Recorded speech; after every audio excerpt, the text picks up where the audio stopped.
Hi, hello. We are going to be getting on Dr. Makkar today, and we're going to be talking about business and life. She is a phenomenal person. She's a friend, and she's a business owner. So let's chat with her. Let me get her on really quick. Da, da, da, da.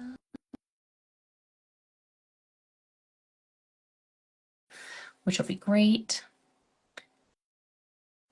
I've noticed a few little like glitches with Instagram, so we do hope that this is going to work. Here she is, beautiful. Oh, you know what? Let me reverse. You gotta love it. You gotta love that they have a mind of its own. Uh, I know. How are I'm you? lovely. I'm doing great this Good to see morning. you. Yeah, you Awesome. too. I haven't seen you since last year. It's been a year. Yeah, absolutely. It's been a few weeks since we've chatted and all the things. I'm really excited for us to have our conversation today because we're so aligned on so many things, but yet so different. So I think it's so cool.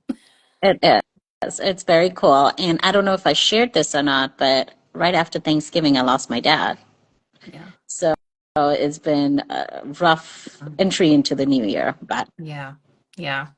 I know that you did lose your dad, and I know that it was so quick, it was unexpected, right?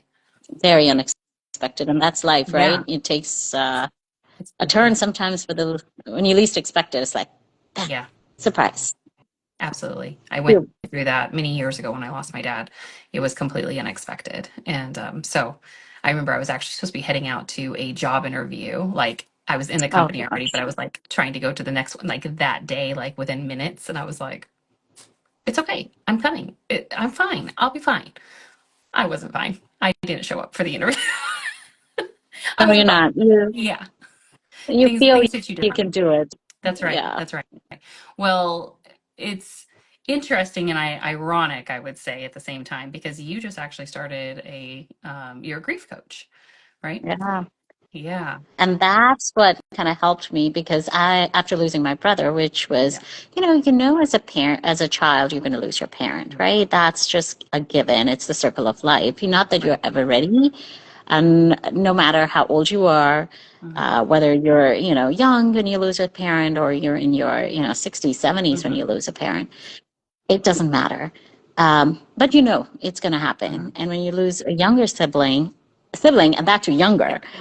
it's like a shock to the system. And it's, your whole life trajectory kind of gets derailed. Yeah. And so I had to do a lot of work. And in that work, I got to, when I spoke on oral cancer, a lot of people would approach me, just hug me.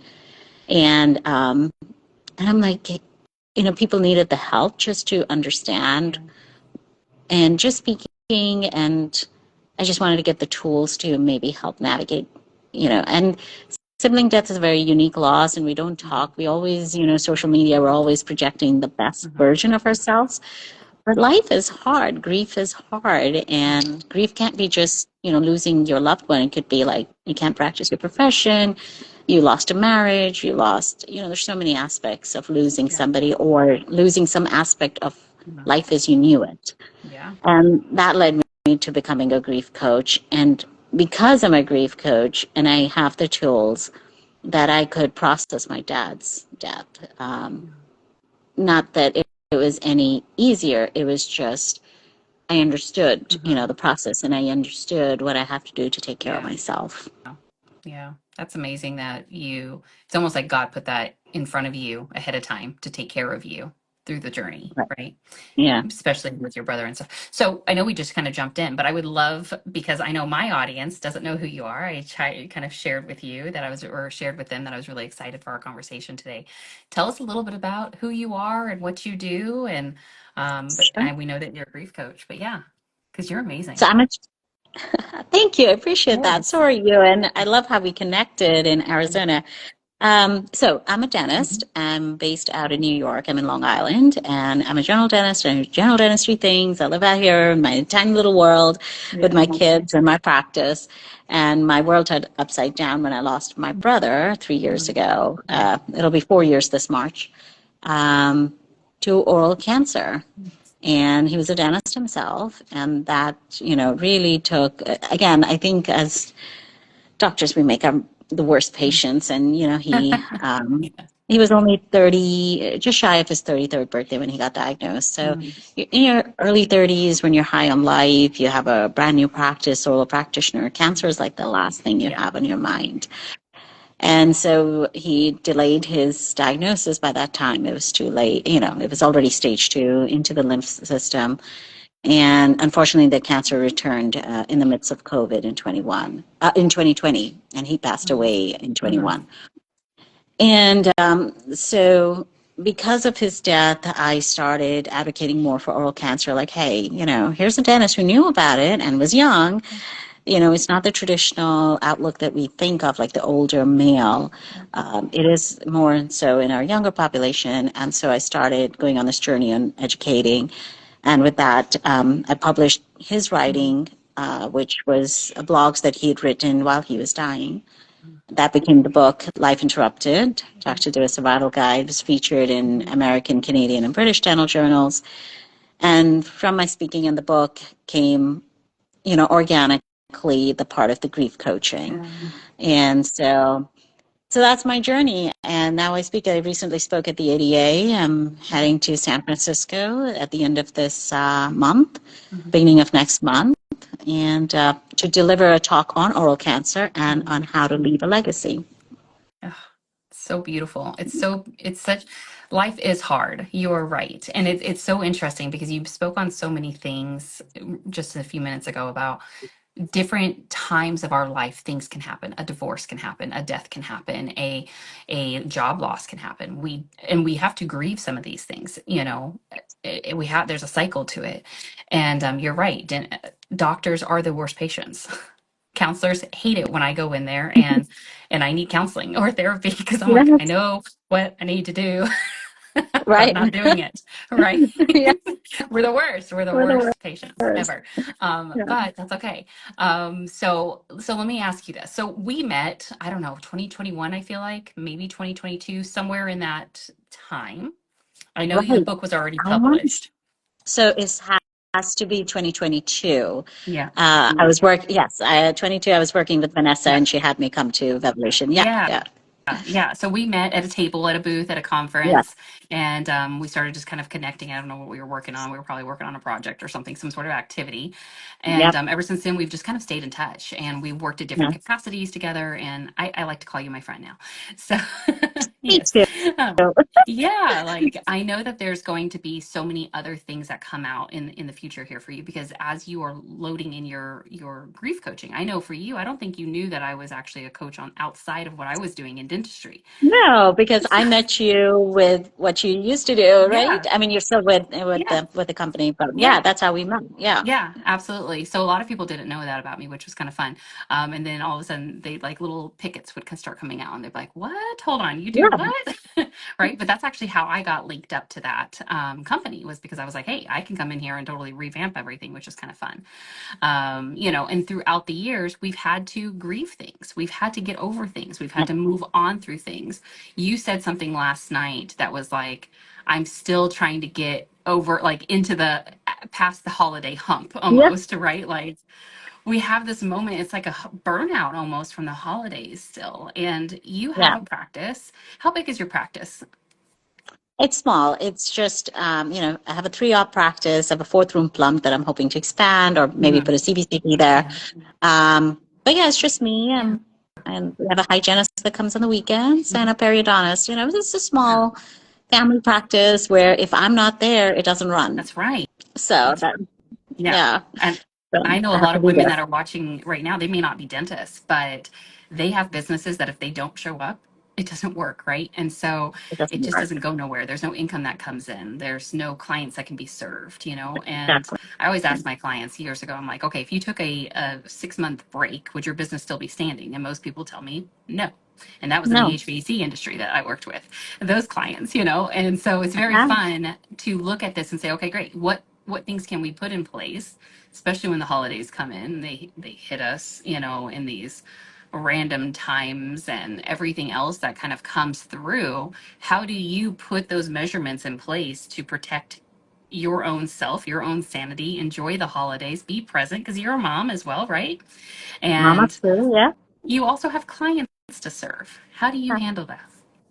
Well, first is I really had to, and this is what I learned with Manu's loss, was Mm, like learning to say no to things. If I did not feel that I was going to be my best self, I'm going to enjoy, like if yeah. I'm internally not happy, I don't want to bring my negativity of my sadness into somebody's happy event, Yep. right? So I learned how to say no. Like I need to protect my space.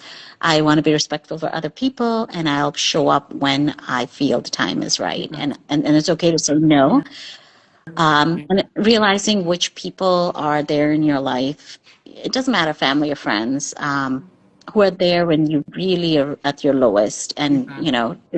and to be there for when they're at their lowest. Mhm. I learned those things. So, like like I just lost my dad right after Thanksgiving, like literally Thursday. I spoke to him Friday. He Mhm. went into the hospital Saturday. He died, and I flew in an emergency just like I did for my brother. It was like another flight, I know I'm going for another funeral. I have to plan this thing. Yeah. And it's like your body's on autopilot and you're just doing it. And I took a week Mhm. off and it was so sudden, wasn't planned. So I had to cancel all my patients. December is a busy month for us, so Yep. all of that stuff. So I took a week off and then I was back into work. But then on the weekends or whenever I had my time off, I was like, I don't want to go anywhere. I don't want to celebrate anything. Mhm. New Year's going to be at home, we watch TV, order food in, and just be with my core family. My mom was in town, my parents, sorry, my in laws, my Yeah. kids, and that was it. We're not doing a big celebration. And that's what it's just carving time out. I want to meditate. I want my alone time. I want to Mhm. do, whatever it makes you drive, Yeah. whether it's going out for a walk, talking to a friend, whatever it Yeah. takes to get your grounding back. Yeah. Um, and that's what I didn't even take my staff out for, we ordered food in and they were very Yeah. understanding. I'm like, I just don't have it in me. Yeah. And they were understanding, Yeah. we gave gifts and I ordered lunch and I said, Mhm. I love you guys and I thank you for your support, but next year. Yeah. So, Yeah. That's amazing. That you were able to set that boundary for yourself and pour back into you what you needed to get grounded. It reminds me when my dad passed away, it was a suicide, and so I was in Vegas at the time, and he lived in Virginia. And so at mm, the time, I didn't have the money to just jump on a flight. It was me. I was a single mom. And I was like, I'm in shock. And I'm like, okay, I have to get there. So I'm going to drive across the country with my child who's like 10 years old. Right. And yeah, afterwards, after the funeral, after the whole debacle with the family and the whole shebang, right? Like there was nothing calming about this. It was very yes, abrupt. And so this was now 12 years ago, excuse me. So this is 12 years ago. And afterwards, my best friend's sister of like 15 years at that time lived in Maryland. So I drove from Virginia to Maryland and I kind of hid out in her cabin for like 3 days and I did yeah, nothing. And she yeah, managed my child. And I had a lot of dirty looks, a lot of dirty messages from my family. And then from there, I was like, you know what? We're just gonna. So road tripping has always been a thing for me. Like it's yeah, like meditation for me. yeah, Right. So I'm yeah, like, I'm going to just drive to DC and I'm going to drive to New York and then I'm just going to drive. I drove for 2 weeks. And by the time I got back to work and I was ready for that next interview, whenever the time came, my mind was mentally clear, but family didn't understand. They're like, oh, look, she's having a great time. I'm like, I'm also like, cleansing myself.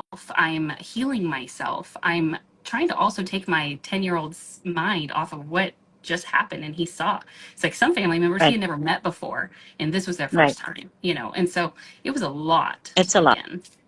It's a And how lot. do you explain to your 10-year-old that their grandpa decided Yeah. to, Yeah. go a little bit sooner? Yeah. That's very hard Yeah. concept for a 10-year-old. You Mm-hmm. understand they were Yeah. sick, but how do you explain that? Yeah, it's a Yeah. lot. And, Yeah. you said driving, and it's almost Yeah. meditative driving because you're just concentrating on that one task. Yeah. You're enjoying beautiful scenery, Mm-hmm. and you're not running away from Mm-hmm. anything, but you're just like, I just need to step back for a minute Yeah. and I really need to focus on It me. And really that's was. the Yeah. important part. Yeah. And the thing about family is like the Mm-hmm. people who really care about you Mm-hmm. will still be there. Yeah. And the ones who are like, oh no, she's being selfish, Mm-hmm. because self-care isn't selfish. Yeah. You really need to take care because you know, we harbor all these different emotions. Mm-hmm. And, you know, even if it's childhood trauma or it's the sudden loss, you know, all Mm-hmm. these little things, it manifests in your Yeah. body in some other form of Yeah. disease. Not necessarily is it, mental trauma is not necessarily visible, but it's there. Mm-hmm. Yeah. And we fail to recognize it because it's not Yeah. something you can see. Absolutely. Yeah, Absolutely. And I think that whenever we do heal that, I agree. Like it wraps around somewhere. It's not a disease, but I'm going to say it's going to wrap around like that edge of the heart, right? Like right. just to give a vision here, like it wraps around there and it never becomes the same again. There's always something there that's just, it's not the same. It doesn't click It correctly, doesn't. No. And And it's scar tissue, right? So yeah, it's like, you know, if you get hurt outside, you get a scar and you hmm can see it.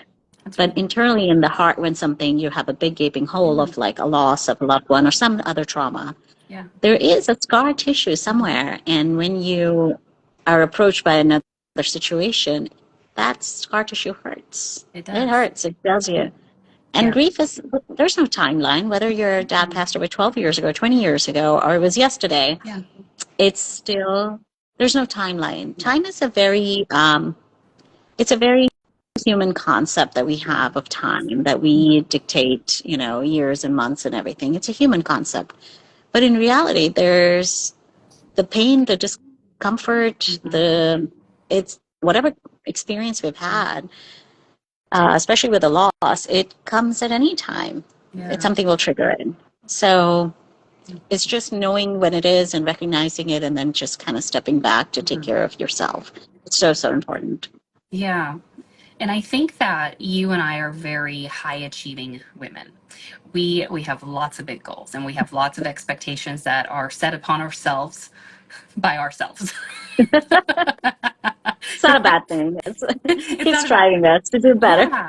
Yeah. And so I think that when things like this happens, no matter what it is, if it's, a parent loss or a brother loss or a marriage loss or whatever that may be, that loss, there's also the responsibility of our life outside of that, Yeah. right? So how do you get in the mindset and or how would you coach your clients, I guess, to get into the mindset to get ready to be able to go back out into the world, like that next transition of, okay, yes, this happened. Maybe the whole world knows it happened. Yeah. I've taken my moment, you know, Yeah. and you don't want those And eyeballs when you walk through the office. You don't want those, those right. hugs are just heavier than they used to be.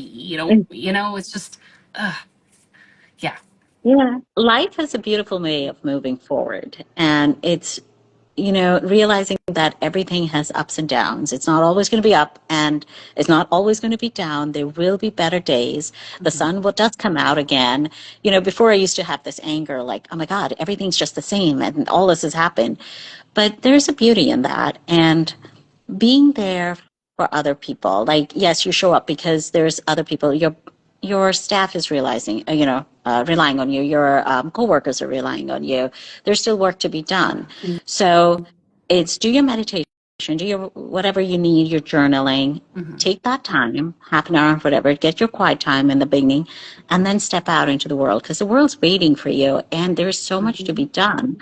Yeah. Um, and there's so much good you have to share with the others Hmm. that you can't be in that slump. You know, do the things that bring you joy. Um, Whether you find a new joy, whether you find a new hobby, or you're like, you know what, I'm just going to go hang out with 2, 3 people and not a party. Yeah. And but you slowly start working yourself into getting back into the normalcy Hmm. because life has to move forward. We can't get Hmm. stuck. And it's recognizing, it's like if you have a flat tire, right? Either you learn how to fix that tire yourself, Hmm. either you find the resources to get up and yes, I have to go and I have to show up and I have a project to present. I'm going to do my work Hmm. and give it myself a better, bigger purpose to, okay, this has happened. Life doesn't end for me. I still have to keep moving forward because you have a lot relying on you, your Right. spouse, your children, whatever it is. Hmm. And, or you find somebody to help fix that tire for you. Hmm. You find a therapist, find what your comfort Hmm. is. But like said, you took 2 weeks off. Mm-hmm. Whatever it is, do it Yeah. and then get back on the road. Yep. Road keeps going. Yep. It's not going to always be paved and smooth. Mm-hmm. There are going to be bumps, you just Mm-hmm. keep going. Got to Yeah. keep going. Yeah. Yeah. Let me ask you this. I work with a lot of women entrepreneurs who get stuck when life Mm-hmm. goes on and life hits them that curveball. They get stuck. Sometimes they don't want to get out of the bed. They don't want to get off the couch. When COVID happened, I Okay. actually, 2020 happened, everything closed. I actually had a client crawl under his desk and he only called me to help like talk him through it to get him out of underneath his desk. Underneath those conversations, when you do get paralyzed, you do get stuck. I knew somebody who got a custody agreement, and the parent other parent wanted sole custody, and he was just thrown for a curveball. He froze. He Yeah. didn't know what to do. He didn't know what to do. He said, "Okay, I'm going to get to this later. I don't know how to handle this." Actually missed his court date because he froze and lost custody of his kids. When life happens like that, how do you what do you suggest for people who are stuck right now? Oh my God. That sometimes that freezing is hard. Mm-hmm. I've frozen, but the biggest thing is having your support. I think Yeah. you have to realize who's relying on you. Like that custody battle. Yeah, you Mm-hmm. froze, but you want that custody. You want that child. So you're going to have to get up from under there and go do it Yeah. because you're going to lose everything then. And this is where sometimes you need more than a coach, you need psychiatric help. Mm-hmm. Like in medical profession, like maybe sometimes you need the medication to Mm-hmm. get through those stages. Yeah. And it's okay, not to have a bad stigma about you need counseling, you need a psychiatrist, you need to go to a retreat, whatever it is. Yeah. Shouldn't be any shaming in that. And I Mm-hmm. think that's the biggest thing, just like an alcoholic needs to admit that they're an alcoholic before they can Yeah. get treatment. Yeah. Just like that, somebody who's going through a traumatic experience has to first acknowledge, yes, I'm going through trauma. Yes, I'm going through this. Yeah. First, acknowledging, accepting, Mm-hmm. not shaming. Yeah. Remove that guilt, Mm-hmm. remove that to be present where you need to be at that time. Yeah. And then go back to, okay, I need help. It's like you first have to accept.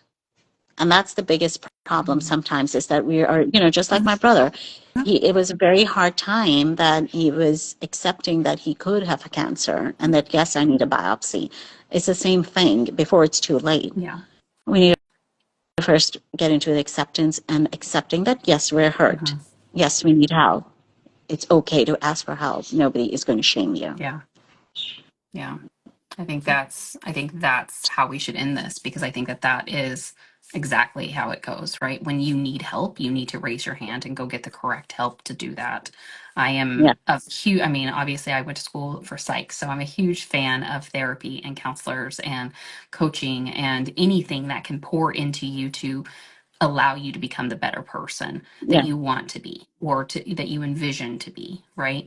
And when right. life does hit you, then sometimes you need to raise your hand even higher and Right. And say, nobody I'm and really nobody struggling else right is now. going to do right. And nobody else is going to do for it if you don't do it for yourself. No Absolutely. one. Absolutely. You've got to, Mhm. like, the airplane analogy. I mean, it's been said so many times. You I got to know. put on your life mask first. Yeah. And that's the thing. And, with coaching and everything, there is a Mhm. certain point that coaching and counseling works. After that, you sometimes Mhm. need a little bit more. Yeah. But, and and that's the thing that I have learned through my entire process. If I didn't take care of me, Yeah. no one else will. And if I didn't Mhm. ask for help, no one else will. Yeah. Um, and nobody will treat you um, any differently as you treat yourself. Do you Mhm. understand? You know what Yeah. I'm trying to say? Like, Yeah. if you don't take care of Yeah. yourself, they're like, oh Yeah. yeah, she's fine. She doesn't need help. She's a go-getter. But if you say like, you know Mhm. what? No, I'm not fine. I need help. Yeah. People will respect that and give you that space. And the same thing is like, I'm not fine. I'm crawled underneath the bed, underneath the Yeah. table. I need help. I need Right. to go get my custody That's right. battle Yeah. fighted. no one else is going to do it for you. So I there's a went through a lot. horrible breakup like years Yeah, ago. And I had my small business, plus I was working full time, plus I'm a single mom. And I got to the point where I was like, okay, I'm not going to renew any of my clients' contracts. And I actually took a 2 year break from coaching because I was like, I need to step back. I went and got therapy. I went and did the things that I was supposed to do, read the books, meditated, took the time for myself, healed myself, because I don't believe that even in our kinds of positions, I can't coach somebody through things that I have not already gone through. And exactly. if I'm going through it, I can't do that. So I needed to take that time to heal myself before I could come back out into the world in that capacity, right, that I was in. Because otherwise I was just running myself into a spiral. Right. And I wasn't getting anywhere. It was actually harder and harder to put on a fake face almost in a, yeah, everything's great. Yeah. I'll see you tomorrow. Goodbye. Everything's good. And it's like on the inside, you're like, I can't breathe. The whole world's heavy. Yeah. I I can't, and the anxiety gets higher and higher, or however your body reacts to Right. that moment, right? So Yeah. I love this conversation so much because I think there's so many things going on in the world right now. I know that we all have personal things, we all have big things, little things, and there's so much to this. It doesn't matter how big it was or how small it is, it's how it matters to you, and it's your own perception of things Yeah. that you can And ask you yourself. matter. Yeah. Yeah, you matter. And there's so much. I mean, especially like what's going on with LA right now, with all Yeah. the fires. I'm sure Mhm. that's a trigger for a lot of people. Absolutely. Lost of Hmm. memories, Yeah. families, homes, so much. It So whatever's goes going away. on in the Hmm. world, yeah, the trauma of whatever you've experienced does come up at some point, and it's acknowledging and accepting it, and Hmm. and getting the help Yeah. when you need it. Absolutely. Well, I know you are certified as a grief coach, and tell me if I'm saying it wrong, but you're certified as a grief coach. But please tell us who is your ideal client? Who do you want to help? What's your next project? How can people work with you, find Sure. you, connect with you, all that stuff? So, you mentioned very quick, very just recently, that how you could only help people if you've gone through it. And this is how I feel as a healthcare Hmm. provider, Hmm. that we're always giving, we're always putting others' needs in front of ours. There are times I've missed a bathroom break, I've not had lunch Hmm. properly because an emergency Right. walked in, or I'm working long hours, I'm working till 8 o'clock and I miss kids' events, whatever it is, right? We're Yeah. always putting ourselves up Hmm. first. Um, we're in the profession of service. And when something like a loss of life happens, Hmm. it really throws you for a curveball. And so my ideal client would be somebody who's in healthcare, to understanding that it's okay to grieve and it's okay to take time off, and to how to channel that loss. And whether it's, a loss of your own family member, your favorite patient, when if your patient gets diagnosed with cancer, Hmm. and I'm a general dentist, so I see, 3 generations at one appointment sometimes. i Yeah. have i have this beautiful couple that I've seen them get married. And one, they had kids with surrogacy, so I saw one kid, now the other kid, she's pregnant. There's so many life events that Yeah. happen, and when something traumatic happens to them, it really affects you, it affects the Hmm. staff. So it would be helping healthcare providers get through something like a life altering event, Yeah. and realize that it's not an end to everything. Yeah. It's just learning how to accept the grief, know Hmm. it's always going to be there. It's like a load. You Hmm. carry it every single day. And so sometimes share it Yeah. so that it's a little bit lighter. It doesn't have to be heavy every single day.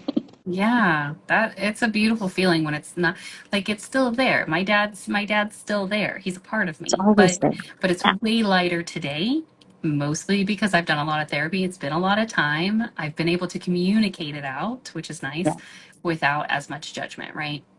It's still there, but it's lighter. yeah. So, and because It's of people always there. like you and what you're doing, that was able to help me.